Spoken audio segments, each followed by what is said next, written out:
Така, започваме с детерминанти. И преди да се впуснем към първата детерминанта, искам да кажа, че това видео не е гаранция, че ще имате шестица. И момента, в който вие видите, че имате проблем с решението на някои от тези задачи, ви съветвам да се върнете към съответния материал, който е проблематичен. Нали? Там сигурно ще са обяснени по-подробно нещата. Първото нещо, с което ще се справим в момента е една рекурсивна детерминанта n на n и след това ще погледнем как точно да изчислим шестата част. В смисъл, когато примерно е конкретно число. Защото не е задължително вие да разполагате с n на n детерминанта и тогава да не се окаже, че ще се объркате и да помислите, че това е нещо различно. Първо, навсякъде извън тези три реда наклонени имаме нули. Това трябва да се спомене. След това, какво правихме в този случай? Започвахме да развиваме по първи ред или по първи стълб спрямо предпочитанията. Започваме спрямо моите поред. Имаме, че делта n е равно на 3 пъти 3, 2, 1 и така тройки по диагонала. Размерността пада. Това вече е детерминанта n без 1 на n без 1. И забелязвам, че тя е абсолютно същата като моята голяма детерминанта, просто е с един размер по-малък. И сега сменям знака. Това беше при развитие на детерминанти и става минус 2 по детерминанта, която изглежда последния начин. Като цяло е хубаво да си ги задраскам, защото може да се объркам кой ред и кой стълб. Как изглежда новото нещо. И получавам 1, 2, нули. След това под единицата имам нули. А да видим под двойката се започва с тройка. Тук имате двойка, единица. Тройка, двойка, единица и така нататък до последна цифра тук 3. И над нея имате 2. Отново размерността ви е n без 1 на n без 1. Сега, смятайки нататък, това нещо ще го запиша като 3 пъти делта n без 1. А пък тук трябва да развия очевидно по първи стълб. Няма да продължа да развивам поред, защото това би било абсолютно излишно. Сега развивам по първия стълб и става минус 2 пъти. Задрасквайки тези неща, виждам, че се получава детерминанта, която отново прилича на първата изключително много. Това тук трябва да е 3. Така, тройки по диагонала, двойки над диагонала, единици под диагонала, обаче с размерност n-2 на n-2. И сега това означава, че е равно на 3 пъти делта n без 1 минус 2 пъти делта n без 2. В момента, в който стигнете до тук, прехвърляте всичко от ляво, т.е. от едната страна и се получава, че делта n минус 3 пъти делта n без 1 плюс 2 пъти делта n без 2 трябва да бъде равно на 0. И сега ще направя връзка с, ако си спомняте, рекурентните редици, които правихме и те изглеждаха последния начин. an е равно на 3 пъти an без 1 плюс 2 пъти an без 2. И ние се чудехме как изглеждат тези редици в явен вид, след като са рекурентно зададени. Ами в общи линии и на двете неща съпоставяме характеристично уравнение от втора степен, което изглежда последния начин. С всяко намаляне на n спада и степента на хикс. Елементарно се прави, решаваме го и му намираме корените. Тоест имаме два различни корена, които са 1 и x2 е равно на 2. Моля ви, погледнете какво се случва, когато имаме един двоен корен. Сега няма да го обсъждам, но в видеото, в което е за рекурсивни или рекурентни детерминанти, в общи линии има всякакви случаи.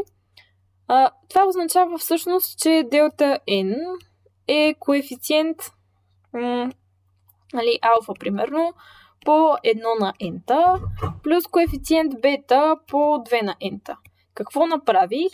Ето това тук трябва да е същото като това тук, трябва да е същото като това тук. И n се мени с течение на детерминантите. Тоест, ако взема делта 1, това означава да замести в тази формула n с 1. И става алфа плюс 2 пъти бета. Нали така? Обаче от друга страна, аз знам колко е делта 1. Делта 1 по моя начин за изграждане е ето тази детерминанта. 3. Значи това нещо е 3. А пък делта 2 ще бъде алфа плюс 4 пъти бета. Което води до втора детерминанта. Нали, детерминанта 2 на 2, която този път ще изглежда ето по този начин. И е равна на буквално 7. И сега да видим какво можем да направим. Аз ги виждам решенията. Мисля, че бета е 2, а пък алфа е минус 1. Нали, разбира се, можем да ги проверим. Няма никакъв проблем. Било то с формулите на Крамер, било то по най-бебешкия начин да получим, че 2 пъти бета е 4. Се тая. Важен е финалният резултат. Не забравяме да го запишем. Ето тук делта n е минус 1 плюс 2 на n плюс 1. Защо стана така? Защото ето тази степен се увеличи, тъй като бета е 2. Не се увеличих, просто е така. И всъщност какво мога да кажа за делта 6? Когато имате такъв случай за конкретна рекурсивна детерминанта, смятате делта n и замествате във формулата. Тоест това е 2 на 7 минус 1, което е 127. Така. Значи не ни притеснява факта, че може да ни е дадена конкретна детерминанта. Приемаме, че детерминантата е n на n, смятаме си както си можем и получаваме съответното нещо. Сега искам да сравним тази детерминанта с друга, която съм подбрала и тя е следната. Имаме тройки по диагонала и двойки навсякъде другаде.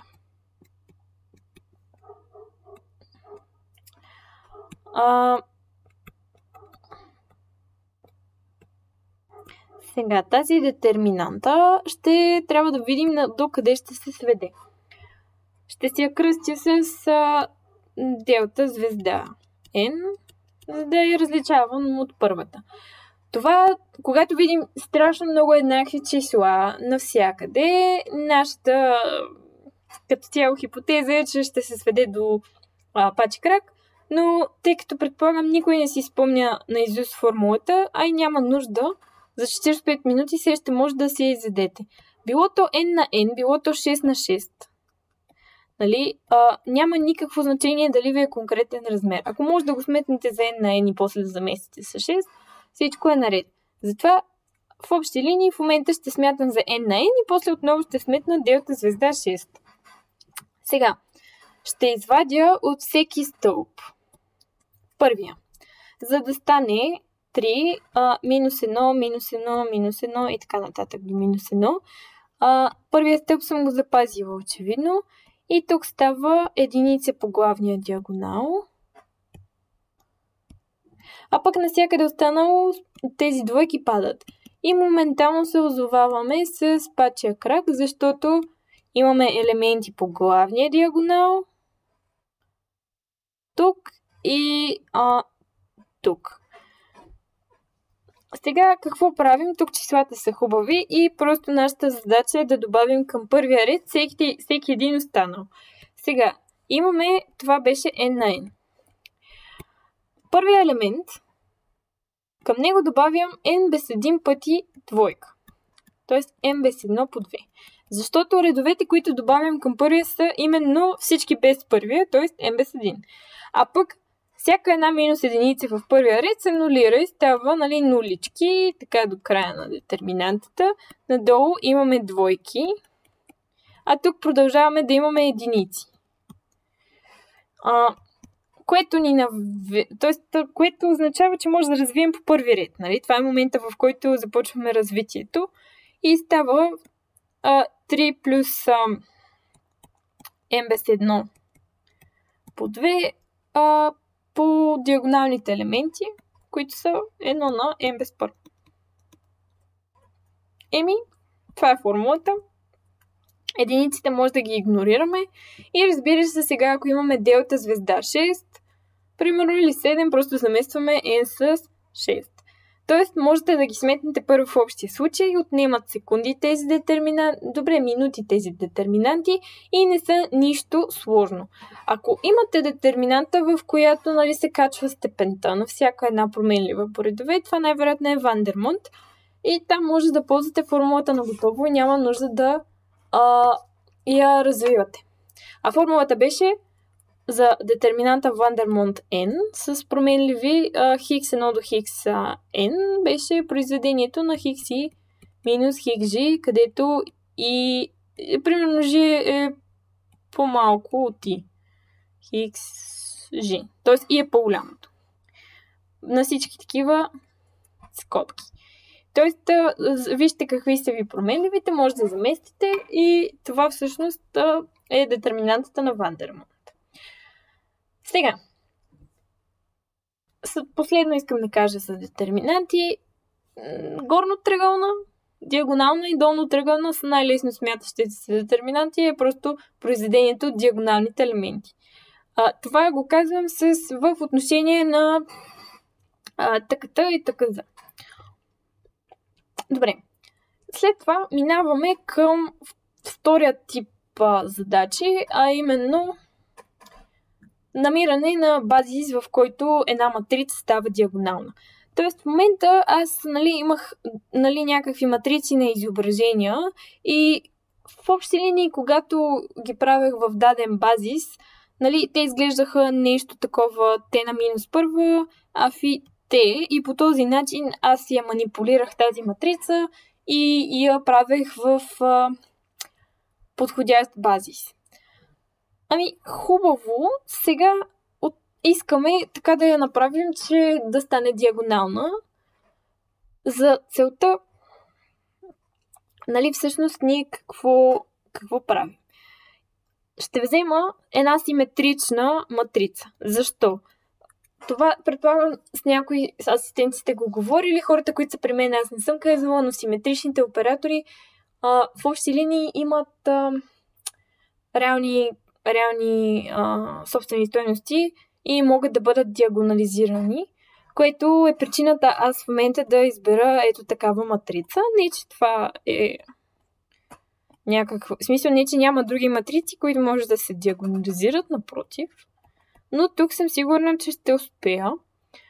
Освен това, искам да кажа, че добре, после ще го кажем, като намираме повтарящи се собствени стойности. Сега, за да намеря собствените стойности, това са всички вектори, нека да кажем отново, които като ги умножите с матрицата става някакво число по вектора, т.е. като прехвърля отляво става А минус ланда единичната матрица или А минус хикс единичната, защото аз ще пиша хикс в момента, няма никакво значение. По V да е равна 0. Тоест, всъщност V лежи в ядрото на това нещо, А минус ланда е N, и аз в момента искам да видя кога това нещо, в смисъл да намеря собствените стойности. С други думи, искам да видя кога векторите в тази матрица, в смисъл кога това ядро има размерност. За да може ядрото да има размерност, то е някаква матрица 3 на 3, нали? Аз съм извадила ланда единичната и то на всичкото отгоре тази матрица 3 на 3 изглежда по този начин. Минус 2 минус хикс, 1 минус хикс, 1 минус хикс, минус 4, минус 2, 2, 2, минус 2, минус 4. И аз търся вектори в ядрото на това нещо. Ако има такива вектори, това означава, че със сигурност някой от тези редове ще падне. За да може да имам нещо там. Спомняте ли си как решаваха хомогенна система? Ние казвахме, че това са три променливи, три уравнения и тя е определена, когато имаме единствено решение и то беше примерно 0,0,0. Ако получите, че тези три реда са линейно независими, тогава единственият вектор, който лежи в това ядро е нулевия. Обаче той не ви върши работа като е собствен вектор. Затова вие почвате да търсите искате това ядро да има размерност. За да може това ядро да има размерност, трябва някой от тези редове да падне, за да може по тази формула, която аз плямпам от самото начало, че броя на уравненията минус броя на променливите е броя на параметрите, да има някакъв смисъл. Тоест, за това аз искам детерминантата на тази матрица да бъде равна на 0. Защото една детерминанта е 0, когато имаме линейно зависими вектори в нея. Оттам идва идеята, че правя това нещо. Сега, относно самата детерминанта, разписването мисля, че е ясно. Записвам си я, много внимавам как ще я разкрия.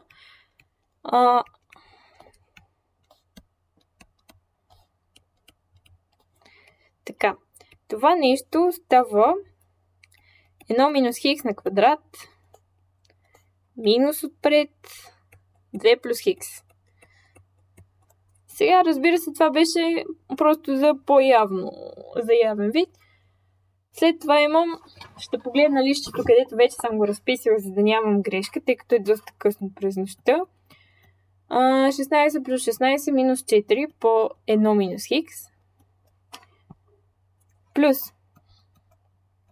16 по 2 плюс хикс минус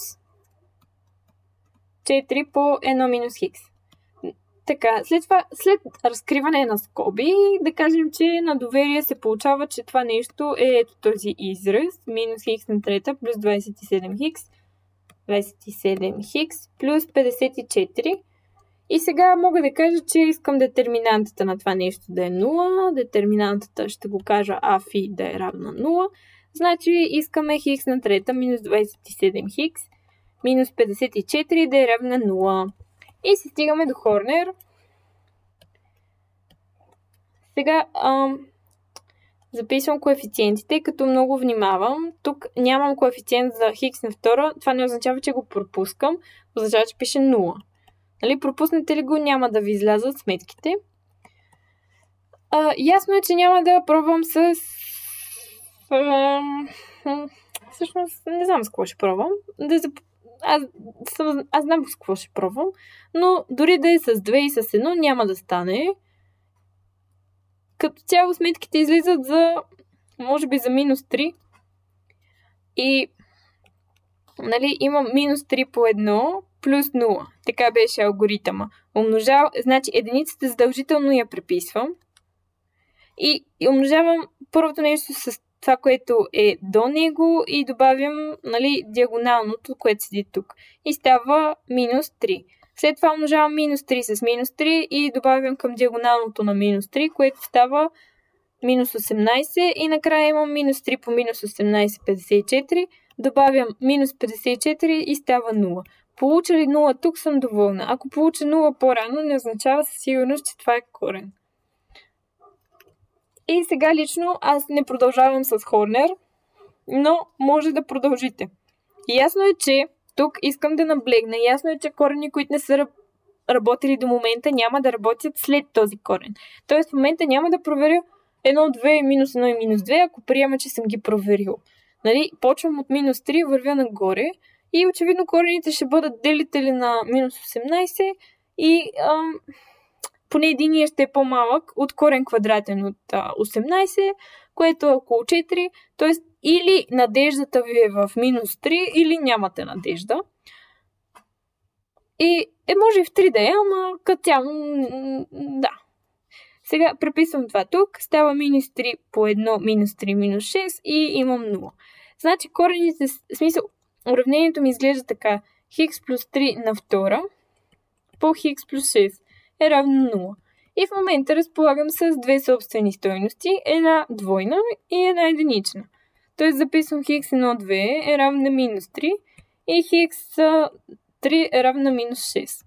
Сега, за двойните стойности, за едната двойна стойност съм притеснена. Притеснена съм, защото щом имам двойна стойност, тогава трябва да видя каква е размерността на ядрото на матрицата АФИ минус, т.е. вече тук става плюс, защото минуса минавайки от другото става плюс, 3 пъти единичната. И сега, ето тук е много важна забележка. ако тази размерност, или по-скоро хайде да запишем дефекта на афи плюс 3 пъти е n, не е равен на 2, тогава матрицата не може да се диагонализира. А ако този дефект е равен на 2, тогава ще можем да го направим. И сега хайде да видим какво се получава, като добавим 3 пъти единичната матрица. Получаваме матрицата, хайде само да си препиша А, как изглеждаше? Минус 2, 2, минус 2, 2, 1, минус 4, минус 2, минус 4, 1.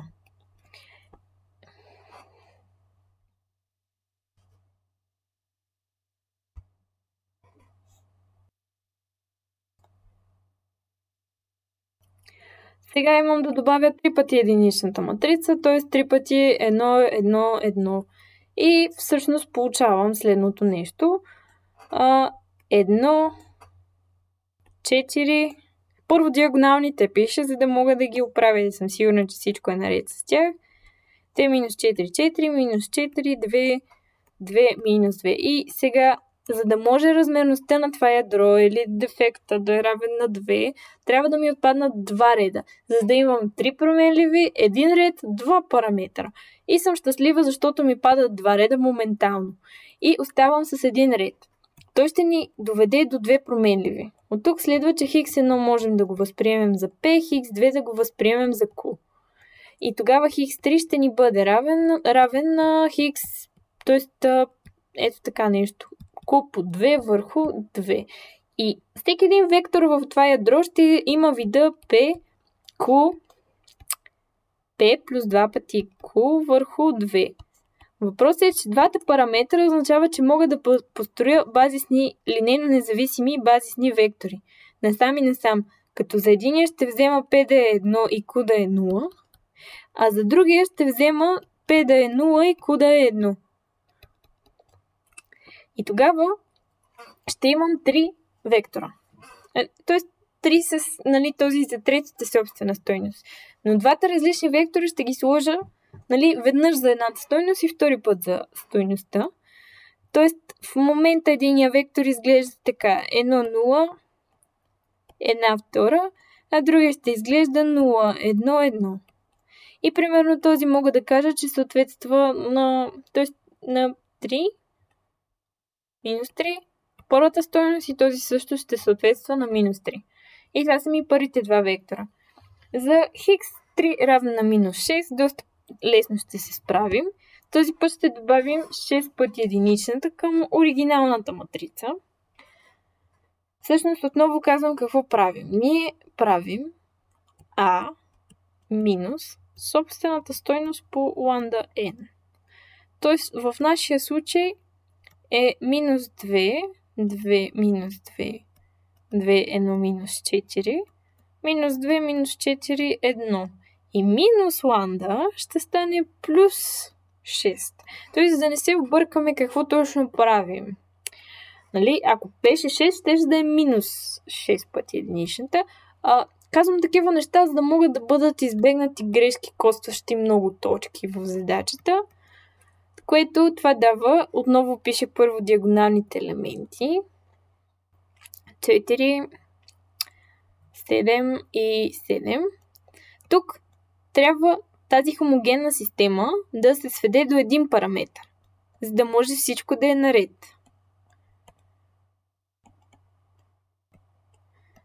И сега ще видим дали нещо можем да оправим. Сега аз не виждам веднага някакви вектори, които са линейни комбинации на нещо си. Затова явно ще трябва да я оправим малко тази хомогенна система. Добавям към първия ред два пъти последния, за да стане 0 минус 6 там 12 и веднъж към втория ред, за да стане 0, 3 минус 0, 3, 3. И да.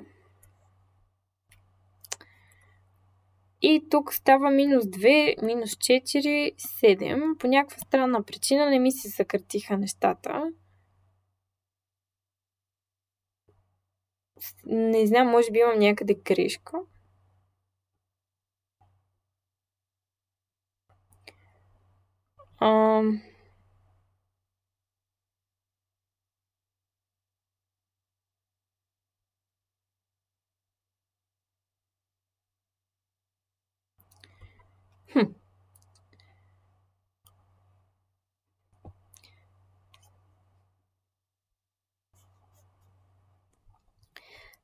Така, в момента, в който виждаме грешката, тя идва ето тук, защото не съм го преписала правилно и трябва да бъде хикс минус 6.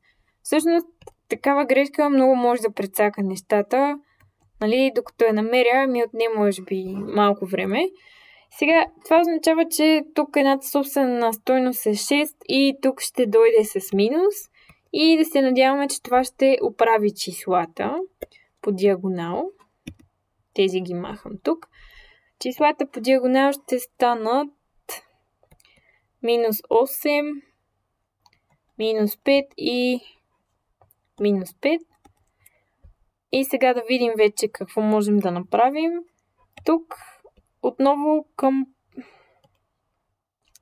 да видим. Сега към първия ред ще добавя 4 пъти втория, за да стане 0 минус 18 минус 18 и после ще го прибавя веднъж към последния, за да стане минус 9 и изпитвам някакво облегчение, защото т.е. тук става 0, защото един ред ще падне, но другия няма да падне.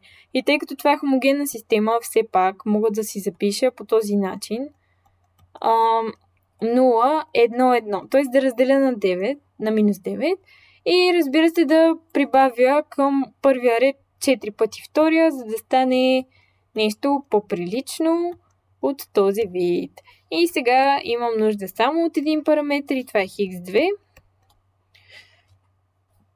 Тогава x1 ми е p върху 2, а пък x3 ще ми бъде минус p. И разбира се, в момента вектора ми изглежда по този начин, p върху 2, p минус p. Който, ако взема p да е 2, става 2, 1, минус 1. И сега това е вектора, който отговаря на собствената стойност 6. Не минус 6, ами 6, както видяхме. И сега това е подходящия базис, в който матрицата може да стане диагонална. Когато го сложа, вече си го подредя базисчето, да ми бъде E1, E2, E3 и примерно кажа, че първия ми базисен вектор е 1, 0, 1, 2, втория ми е 0, 1, 1, а третия ми е 2, 1, минус 1. Така. Тогава мога да кажа, че матрицата на фи ще изглежда последния начин. Значи, тук на първи стълб записвам собствената стойност, на която съответства на вектора E1, т.е. минус 3. След това следва отново минус 3 и накрая чак идва 6. На мен, в смисъл, тук искам да кажа, че те са подредени в зависимост от това вие как номерирате базиса. Ако номерирате по този начин, примерно това стане втория вектор, а това стане третия вектор, тогава матрицата ще изглежда, тези двете ще бъдат разменени. Тоест, тя е с точност да подредба тази матрица.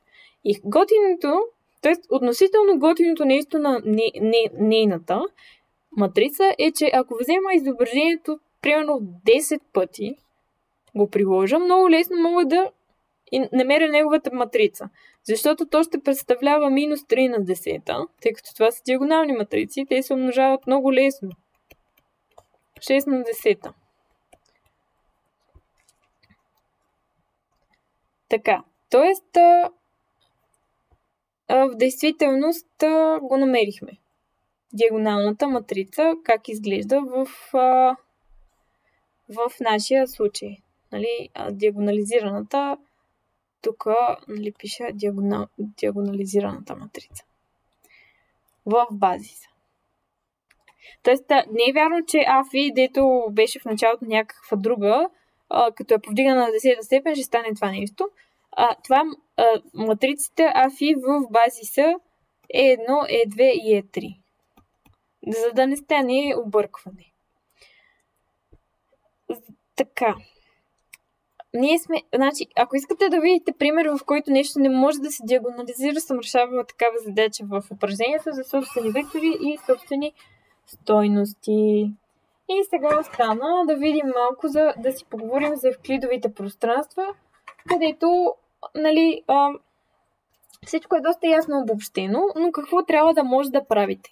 Първо, трябва да може да ортогонализирате по метода на Грам-Шмидт. В смисъл, и каква беше идеята, ще го повторя, за да може да за всеки случай да влезе още веднъж в главите. Имате, представете си, 3 вектора, които са линейно независими, обаче не изключват хубави ъгли.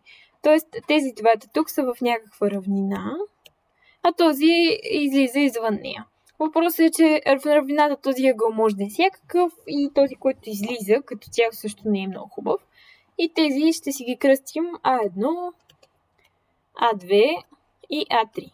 Първото нещо, което трябва да сте се уверили, че това са 3 линейни независими вектора. Защото ако вземете и ортогонализирате вектор, който е в линейната обвивка на предишните по метода на Грам-Шмидт, просто ще получите 0. И то си е абсолютно логично. Сега, идеята е да почнем да изграждаме базис, в който векторите са перпендикулярни помежду си. Първият вектор е задължително в новия ми базис си го взимам като А1. Тоест B1, повтарям, че е равна А1. След това втория вектор А2 трябва да бъде перпендикулярен на B2, т.е. на B1. Значи B2 го избирам да бъде перпендикулярен на B1, но искам някакси да лежи в същата равнина като А1 и А2. Тоест вариант 1 в някои вариант, тоест мисля, че аз съм го учила като лambda пъти А1 плюс бета пъти А2. Като линейна комбинация на тези две неща. Няма нищо лошо в това, но нали, когато аз го обяснявах, го обясних, че по-добре да се вземе лambda да е 1. Тоест това нещо все едно да е А1 плюс бета пъти бета да е 1. Да е А2 плюс бета пъти А1 все едно. Едва ли не, единия го фиксирате и се мърдате с другия. Хубавото на Грам-Шмидт е следното. Тук не сте страшно ограничени какви ще са ви коефициентите. Дали тук ще седи лambda, дали няма да седи лambda. Идеята е просто да е спазено условието B2 с B1, да е скаларно, да бъде 0. А дали B2 има такава дължина или такава дължина не ви интересува всъщност. Затова не е толкова страшно дали ще го вземете да бъде А2 плюс бета пъти А1, или в случая то, нали, А1 е B1, затова ще го запиша B1, за да свикнем с това, че се пише първо B1. Или да го вземете като няколко пъти А1 плюс бета пъти А2. Не е страшно. Следващото нещо, когато сме изправили вече тази равнина, е да изправим третия вектор. За да го изправим третия вектор, ние искаме да вземем, в смисъл да сме стигнали в ето тази точка в пространството и някакси, ето, същия този вектор го устроя ето тук. Искаме да се върнем, хем да сме на ето тази права, хем да сме ето тук, хем да сме ето тук. За целта ще ни трябва да се мърдаме с B1 и с B2. Затова се едно мърдаме на някъде в пространството с А3 и след това се връщаме с B1 и с B2 колкото можем, за да изправим. Нали? Ето както сме стигнали тук. Ще проектирам насам. По-скоро ще не насам, ами наобратно. И някакси то аз много грозно го направих. Но така, проектирам го ето тук и се връщам насам, ето тук, надолу, докато стигна правата на B2. Идеята е, че в момента ето този вектор тук, който го виждате, е някакъв коефициент по вектора B1, защото A1 всъщност е B1. А пък след това искаме ето от тази точка тук, която вече е в равнината на А1 и А2 и на всичкото отгоре е на правата, която лежи с B2, да измина разстоянието до началото на координатната система. Е това разстояние, което може би не е лошо да го отсвети с някакъв различен цвят, ето тук. Това разстояние е именно бета пъти B2. Тоест, ако трябва да изброя n-тия вектор, който изпълвам, той ще бъде AN плюс лambda 1 по B1 плюс lambda 2 по B2 и така нататък до немай къде. До lambda m без 1 по B m без 1. Нали? Вече не мога да го начертая за m повече от 3. Алгоритъмът обективно не е труден и на всичкото отгоре на всяка стъпка искате скаларните произведения на примерно на ето тук искате скаларното произведение на Bn и Bi за всяко и по-малко от n да бъде 0. Тук искате B3 с B1 да е 0 и B3 с B2 да е 0. Сега да видим един пример, още веднъж, в случай, че някой се затруднява с този алгоритъм. А за целта обаче съм избрала малко задача, която да видим сега какво имаме. Това е задача 7.11 от сборника, която твърди следното нещо. Ако U е пространството от решение на някаква хомогенна система, значи пиша пространство от решения на хомогенната система, която изглежда така. 1, 1, 1, 1 и 2, 3, минус 1, минус 2. И пита да се намери ортонормиран базис на ортогоналното допълнение на U. Тази задача в общи линии какво искаме? Искаме да намерим някакъв в началото да се задоволим с някакъв. Ортонормирането е ясно как ще стане. Тоест търсим базис на ортогоналното допълнение на U. И сега идва въпроса какво беше това. Ортогоналното допълнение се състоеше за някакво подпространство от всички вектори, които са перпендикулярни на всеки един вектор от U. Тоест ето така.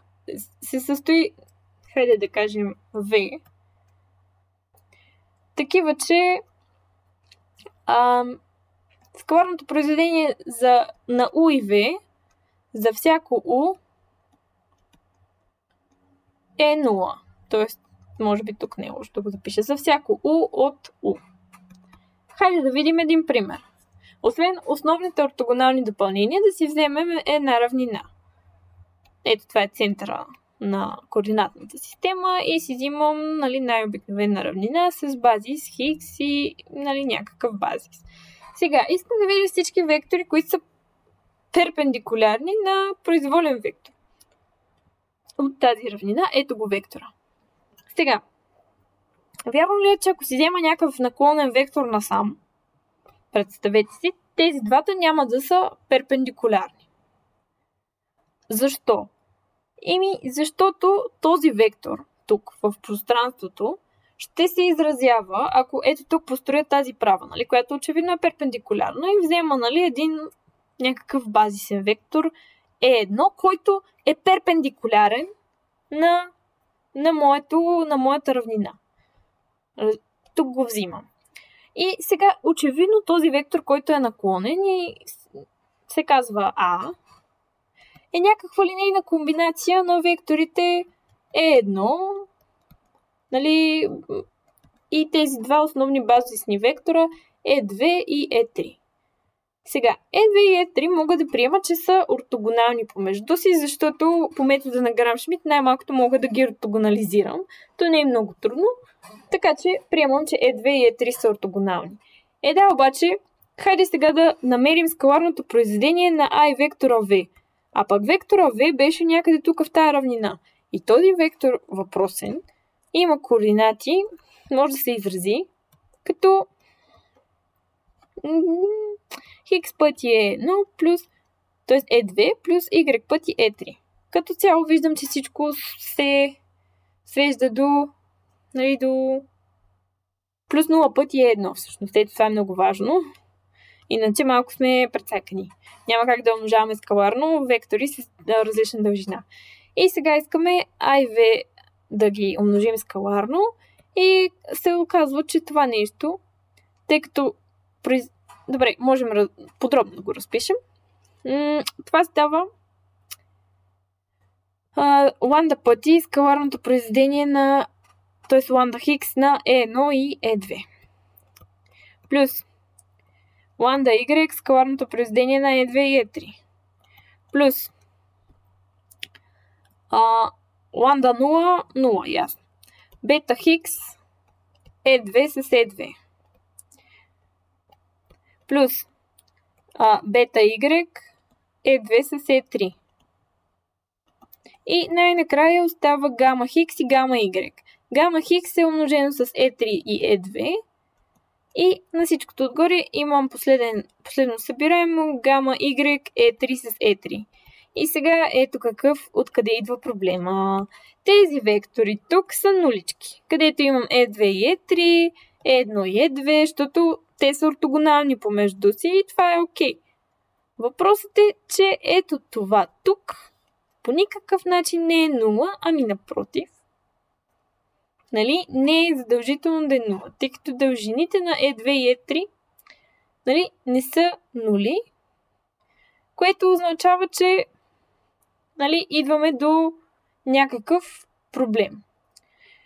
Затова, когато вектора е наклонен на някъде, той не е ортогонален и не е в допълнението на U. Затова допълнението на U всъщност представлява ето тази права, на която лежи вектора E1.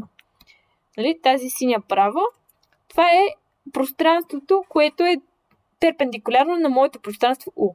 И това, което трябва да запомним всъщност е, че размерността на U перпендикуляр плюс размерността на U ми дава цялото пространство V, което в случая е R на трета. Така, да видим сега базис на U. U перпендикуляр, окей. U перпендикуляр са всички вектори, които са перпендикулярни на нашите два тук записани. А всъщност U е пространството от решение на системата. Добре, обаче решението от системата, това е хомогенна система, представлява именно всички вектори, които са перпендикулярни на тези. Тоест, ако ги кръстя тези два вектора с А1 и А2, решенията на една хомогенна система представляват всички наредени четворки в случая, за които А1 по хикс скаларно, нали, е 0. И А2 по хикс скаларно е 0. Което какво означава всъщност? Означава, че имаме следното нещо. Линейната обвивка на тия два вектора образува някакво пространство V. Неговия перпендикуляр всъщност представлява решението на хомогенната система, което казахме, че е U. Тогава U перпендикуляр, което ние търсим базис, е равен на V перпендикуляр. Обаче перпендикуляр като цяло се унищожават и става, че всъщност това се връщаме към изначалното пространство V. Тоест ние търсим базис, ортонормиран на нашето пространство V, което се състоеше от тия два вектора. С други думи, нали, след толкова много размисления стигаме до извода, че просто трябва да ортогонализираме тези два вектора. Така. Надявам се е станало ясно. От тук излиза също едно основно свойство, че U перпендикуляр е равно на U. Защото, ще го запиша още веднъж, U с U перпендикуляр е в директна сума. И по този начин, ако допуснем, че U перпендикуляр и U са различни, излиза, че има две пространства, които са в директна сума с U перпендикуляр и ни дават едно и също пространство, а това е противоречие. Така, да ортонормираме тези два вектора по метода на Грам-Шмидт. Той казва, вземете B1 равно на A1. Добре. След това той ни казва, че B2 ще бъде A2 плюс няколко пъти, хикс пъти, примерно B1. Което за нас е добре дошло, защото знаем, че искаме B2 скаларно с B1 да ни дава 0. Но по свойствата на скаларното произведение, които ако не ги помним, трябва да ги преговорите, това означава, че A2 с B1 плюс хикс пъти B1 със себе си ще ни даде 0. Оттам излиза, че хикс е минус скаларното произведение на A2 и B1 върху дължината на B1 на квадрат. И сега дължината на B1 очевидно е 4, т.е. на квадрат имам предвид, а пък скаларното произведение на A2 и B1 трябва да го проверим още горе. То е равно на 2 плюс 3, 5, минус 1, 4, минус 2, 2. Тоест имаме минус 2 върху 4 и да кажем минус 1 втора. Само да се уверим, че сме правилни. 4 минус 2 ми изглежда правилно. Сега, тук трябва да се върнем с въпросното хикс, ето тук, и да заместим, че B2 е вектора 2, 3, минус 1, минус 2, това беше A2, минус половината от B1. Тоест минус, сега аз ще го напиша плюс и ще вкарам минуса вътре, минус 1 втора, минус 1 втора, минус 1 втора и минус 1 втора. Сега, това тук виждам, че се получават дроби, но сега ще повторя, защо това не е никакъв проблем. Става 3 втори, 5 втори, минус 3 втори и минус 5 втори. Сега, момента, в който се получи нещо такова, добрата новина е, че B2 е перпендикулярен вектор на B1. Нали? Ето, представете си го. И той е такъв. Въпросът е, че ако умножите B2 по 2, по никакъв начин няма да загубите перпендикулярността. Тоест, тъй като в началото не ни питат ортонормирайте, ако не ви питат да ортонормирате, направете си B2 удобен за вас. Тоест, направете го да изглежда 3, 5, минус 3 и минус 5, защото с цели числа се работи лесно. Особено ако имате да продължавате с метода на Грам-Шмидт. Сега, ние тук приключихме, но идеята е, че в момента просто трябва да ортонормираме. За да ортонормираме, трябва да намерим дължината на B2 и тя дължината като цяло, дали ще го разделя ето тук в този момент или ето тук в този момент, няма никакво значение. Аз не печеля в случая от факта, че го направих красив вектора. Но ако трябваше да продължа с алгоритъма, щях да спечеля доста повече.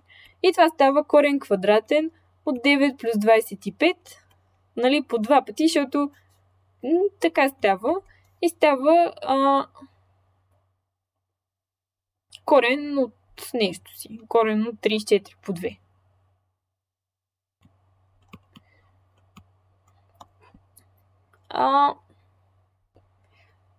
Тоест, сега B2 изглежда по този начин. 1 върху 2 корен от 17 по B2. А да видим, дължината на B1 беше корен квадратен от 4, т.е. 2. И все едно B1 ортонормиран, ето така с звездички ще ги запиша, става 1 втора от вектора B1. Тогава тези два вектора, B1 и B2 звезда, са с дължина 1. И малко ще се забавим, но все пак искам да го направя. Имаме още една задача, където се появява проекция. Тези две задачи, като тях са различни тези в евклидово пространство, затова си позволявам да ги направя. Така, имаме, че U е пространство от решение, отново на хомогенна система, т.е. записвам пространство от решения на хомогенна система. И тя изглежда по този начин. 3, 2, 1, минус 2. 5, 4, 3, 2 и 1, 2, 3, 10. Преди да кажа какво се търси, отново казвам, че това всъщност е, ако взема V да ми бъде пространството, което е линейна обвивка на тези три вектора, нали, ще ги кръстя A1, A2 и A3. Всяко решение на хомогенната система е част от ортогоналното допълнение на U, на V, т.е. U съвпада с ортогоналното допълнение на V, защото скаларното произведение на всеки вектор A1 и вектор от U, което е решение на хомогенната система, ви дава 0. Защото вие, нали, правите точно това. 3 пъти x1, плюс 2 пъти x2, плюс x3, минус 2 пъти x4. Като, нали, разбира се, това, ето тук може да ги мислите така. Това са ви координатите на атата. А това тук са ви координатите... Айде де. Гениално. Това са ви координатите на решенията. Т.е. на всеки един вектор, който се намира в въпросното U. Това очевидно ви е скаларно произведение на вектора A1 и на вектора Хикс. И след като това е 0, следва, че Хикс е от ортогоналното допълнение на V. А V какво представлява? V е линейната обвивка на тези три вектора, които виждаме горе. 3, 2, 1, минус 2, 5, 4, 3, 2 и така нататък. И сега въпросът на задачата е следния. Имаме дадения вектора А, който е с координати минус 3, 0, 5 с минус и 9. И се питат да се намери векторите А0 и H от U допълнение, за които А е А0 плюс H. Т.е. А е равна А0 плюс H, където този вектор го търсим да е от U, а този вектор го търсим да е от допълнението на U. От ортогоналното допълнение на U. И тук идеята, нали? Просто ги търсим тези два вектора. Казваме, че А може да се представи така, като сума. И защо даже това е вярно? Защото ние казахме, че U с U допълнение дава цялото пространство. Тоест всеки вектор от 2 може да се представи като сума на нещо от тук и нещо от тук. Идеята е сега да ги намерим. Като първата ни задача е да видим, че това представлява W ортогонално, което мисля, че всички виждаме, че е W. Защото ортогоналното два пъти все едно нищо не правите. Така, значи търсим да представим А като вектор от U плюс вектор от W. Като знаем, че всеки вектор от W е в линейната обвивка на тези три вектора. А пък всеки вектор от U е перпендикулярен на вектор от W. Тоест в момента аз мога да изчисля следните неща. Първо мога да намеря А с А0. С А1, извинявам се. А с А1. Скаларно, тъй като имам координатите както на А, така и на А1. След това мога да... По принцип не е лошо да видим дали тези вектори са линейно независими, които са ни А1, А2 и А3. Това като цяло е първата ни задача. И за целта трябва да ги напишем и да сметнем дали рангът им е наистина така. Както и очаквах, векторите се оказват, че са линейно зависими. Тоест, тук трябваше да си направим точно тази схема. Слагаме ги в матрица и проверяваме дали имаме някой вектор в линейната обвивка на останалите. И като добавим към втория ред веднъж първия и 5 пъти добавим първия към последния, се оказва, че имаме тук единия ред е 2 пъти по-малко от другия. С други думи, А3 е излишен. Тоест, тъй като имаме V като линейна обвивка на нещо, се оказва, че V мога да го запиша просто като линейната обвивка на A1 и A2 и тотално в живота си да забравя за ето този вектор тук. Така че, толкова. Толкова беше с A3. Благодаря за участието му. Нататък преминаваме вече без него. Тоест в момента трябва да изчислим скаларното произведение на А и А1 и А и А2. Скаларното произведение на А и А1, нека да видим коефициентите, ще го запиша подробно, защото вече съм уморена. Става минус 9 плюс 0 минус 5 минус 18, което прави минус 32. А пък скаларното произведение на А и А2 прави минус 15 плюс 0 минус 15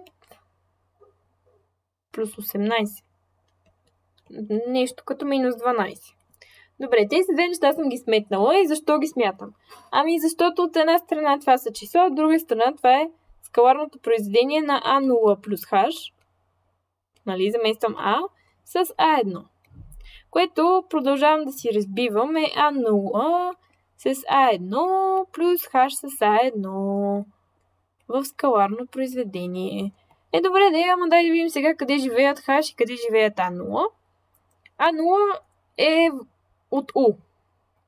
Тоест в случая U беше V перпендикуляр, което означава, че А0 е част от всички вектори перпендикулярни на нещо от W, обаче А1 е от W, т.е. това всъщност се оказва, че е просто H с А1. Добре, да видим сега следващото. А0 с H и А2. Го разписвам, че е А0 с А2 плюс H с А2. Така, тук отново А0, тъй като виждам къде лежи, то е от U, което беше V перпендикуляр, означава, че тези две неща са перпендикулярни помежду си или дават скаларно произведение 0 и отново това го изкарвам, че е H и А2. И сега как да го добутам до край? Първо от една страна си преписвам, че тези неща бяха минус 32 и минус 12, което е окей. Но освен това имам, че H принадлежи на U перпендикуляр. А U перпендикуляр ние казахме, че е V.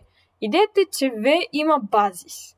И сега, щом нещо лежи в пространството и сме намерили базис, аз мога да представя H като... Само една секунда, моля. Дайте. Да видим дали така ще спре да вибрира. Мога да представя H като няколко пъти, примерно ланда един път А1 и няколко пъти А2. Просто така, нали, мога да кажа, че А1 и А2 са ми базис на линейната обвивка и да си представя H по този начин. И това е доста удобно. Защо? Защото всъщност се връщаме тук и става ланда 1 по А1 плюс ланда 2 по А2 с А1. И това, ако го разпишем, нали, заради свойствата на скаларното произведение, става ланда 1 по А1 с А1, което мога да го изчисля, плюс ланда 2 А2 с А1. И това мога да го изчисля. От друга страна, ако заместя H ето в това уравнение, и това нещо, нали, разбира се, си е минус 32.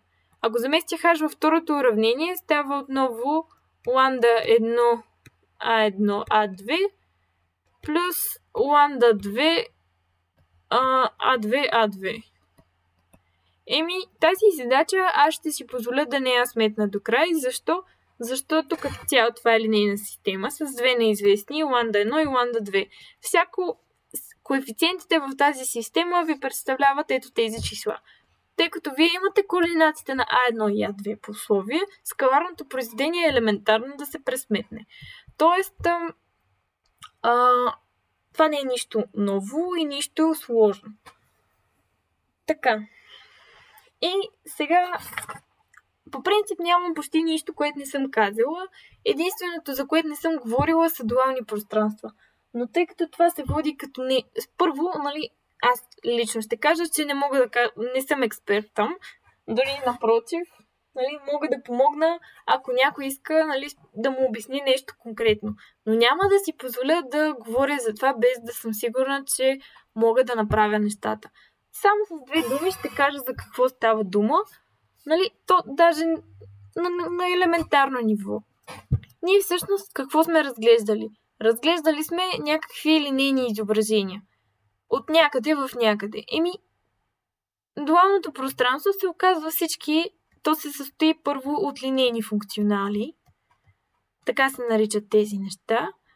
И те изпращат някакво линейно пространство в полето. И примерно сега идеята е да си помислим за някой линеен функционал, като изображение от някакво пространство, т.е. то взима някакъв вектор, примерно n мерен, и го изпраща в число. И да кажем такъв линеен функционал, нали, тук го изпращате в f, което може да ви е нали, разбира се, рационалните, реалните или комплексните числа. И примерно такъв линеен функционал е трейса. Трейс на матрица, това беше следата или сбора от диагоналните елементи. Като цяло това примерно е един линеен функционал и е част от това дуално пространство. Ако продължаваме да се замисляме,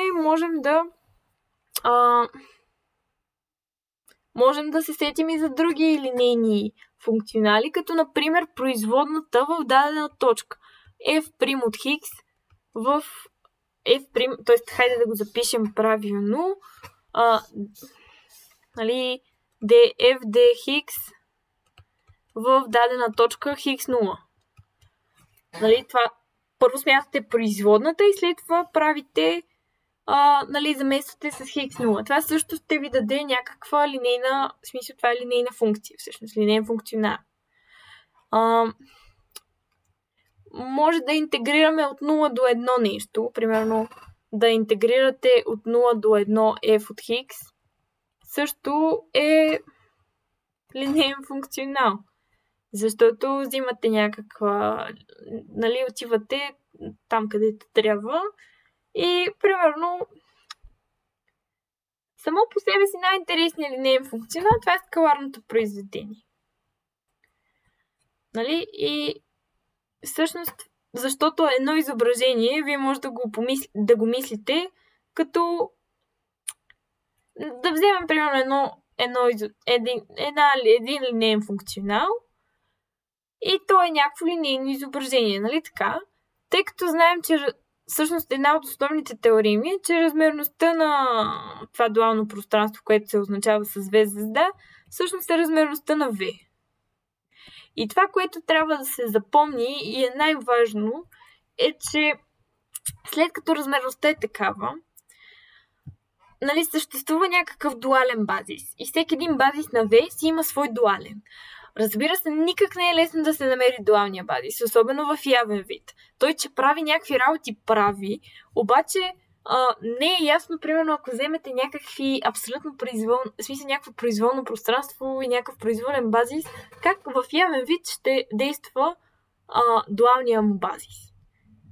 Но, какво е важното? След като размерността е най-съща, ако това тук е n, ако имаме n-мерни вектори в V, имаме n-мерно изображение.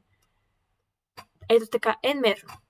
Тук имате някакви координати, нали, x1, x2 до xn. Разбира се, тези координати са спрямо някакъв много странен за нас базис, който вие доказахте на първо контролно с символите на Кроникер. Идеята е обаче, че вие взимате едно нещо и умножавате, това го възприемете като вектор и го умножавате с някакъв вектор от V, който нека да го вземем с координати y1 до yn. И това се получава всъщност, нали, обикновена сума. Хикс по y. Да, обаче това е скаларното произведение на вектора хикс и на вектора y. И сега, да помислим какво се случва. В 2D равнината, разбира се, защото нататък няма какво да начертая. Взимаме си един линейен функционал. Приемам, че това е вектор с някакви координати. Взимам си, примерно, вектора, да видим 4,1. Ето така. Нали? Това ми е моя линейен функционал. Защо знам, че Е окей ми, защото нали, той е някакъв вектор с координати, смисъл. Толкова. И да умножа с всеки един вектор от V, т.е. от нашата равнина, означава да намеря скаларното произведение на всеки един вектор, примерно с някакъв произволен насам, нали, насам и така нататък. Добре, обаче скаларното произведение, това е на два вектора. Това е всъщност да проектирате този тук, в тази точка и да намерите дължината, в смисъл и намирате тази дължина по тази дължина. Тоест, идеята на това нещо, на това дуално изображение, т.е. на този линеен функционал, е да вземе всички точки в равнината и да ги разположи върху ето тази права, на която лежи белия ми вектор и като цяло не го начертах мега добре, но няма значение. И примерно на тази точка вие просто я проектирате. И тя идва тук. Тази точка се проектира. Всеки един вектор идва и се проектира. Нали? И всъщност вие превръщате равнината или може би по-нататък в 3D пространството по същия начин, ако може да си го представите, то не е много по-сложно, просто на тук идва още едно. Всяка една точка в 3D пространството се проектира върху една права. И някакви работи се случват, но като цяло до толкова стига да имате обща култура. Каква е идеята? Да проектирате чрез скаларни произведения обемисто пространство само върху една равнина. Т.е. само върху една права. И правата е определена от въпросния линеен функционал, който е наредена енорка спрямо дуалния базис. Така, другите неща може да ги погледнете в файла на Йонко и той сигурно ще обясни още, но да кажем, че това е за нещата. Съвета ми е да изрешите задачите в сборника. Те са напълно достатъчни и да се научите да смятате много бързо по метода на Грам-Шмидт. И това е от мен. Надявам се да бъде полезно.